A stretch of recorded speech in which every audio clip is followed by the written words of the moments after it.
cyffroes iawn o byd addysg. Dwi'n meddwl bod yr holl broses wedi bod ydyn hir ond cynhwysfawr hefyd o be ydyn ni'n wybod yn barod. Mae gennym ni dipyn o waith cynllunio yn blaenau, ond fel ysgol, da ni wedi gweld, da ni wedi bod yn arbrofi efo gwahanol bethau yn ystod y 3 blynedd diwetha a edrych ymlaen i'r camau nesaf mewn ffordd. A rwan da ni wedi cael golwg ar yr datganiadau beth sy'n bwysig. Yna mae'n gyfnod o grefydd cyffen, meddwl, cynllunio, cyd-gynllunio. Dwi'n meddwl bod hwnna'n hynod. Yn yr adran Saesneg, da ni wedi bod yn ymchwilio ar gyfer yr cwricwlwm newydd i defnyddio maes llafar newydd ac yn ystod yr ymchwil nathon ni dod draws yr Let's Think in English project o University College London.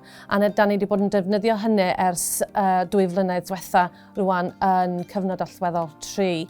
A mae hynny'n golygu bod ni yn yr adran Saesneg yn gallu pob bythefnos gweithio hefo'r disgyblion mewn gwersi 50 munud yn trafod amdan testunau cyfoethog. Yr testunau, dydyn nhw ddim yn arfer gweld ar yr silff llyfrgell da ni'n defnyddio yn yr ysgol. Da ni wedi bod yn trafod amdan Heaney, Shakespeare, Rossetti, y Pinter, llwyth o gwahanol math o llenyddiaeth cyfoethog iddyn nhw gael trafod. O rhan yng nghwrsi neu yn pwnci, mae'n reit cyffroes lle yn bennaf mae ysgolffordd bod yn bwnc reit elitaidd.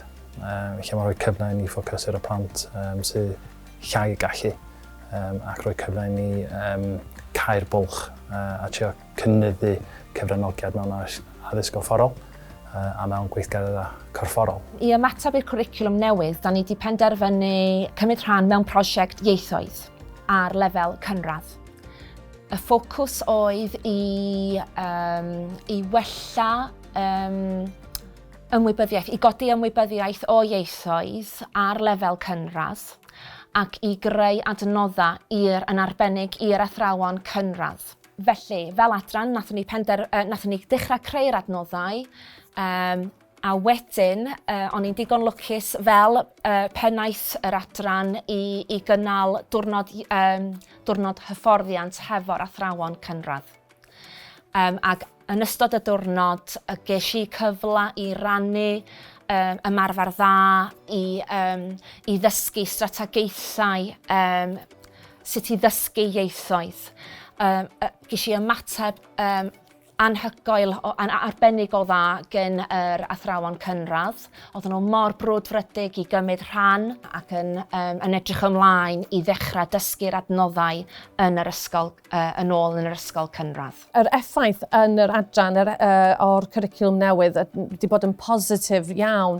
Mae disgyblion yn blwyddyn 9 wedi bod yn mwy barod i symud ymlaen hefo llenyddiaeth yn cyfnod allweddol 4 a maen nhw wedi cael ei entro yn mis Ionawr diwetha ar gyfer yr uned gyntaf o llenyddiaeth a wedi bod yn llwyddiannus iawn hefo hynny. Effaith arall positif ydy mae pawb rwan yn gallu astudio llenyddiaeth ar gyfer tygau a da ni ar draws yr holl, yr ysgol i gyd i defnyddio llenyddiaeth mewn agwedd positif a hefyd llyfarydd yn cyfnod allweddol 4 mae blwyddyn 10 rwan yn mwy barod i trafod ac yn siarad yn y Saesneg hefo geirfa newydd, hefo mwy o hyder, hefo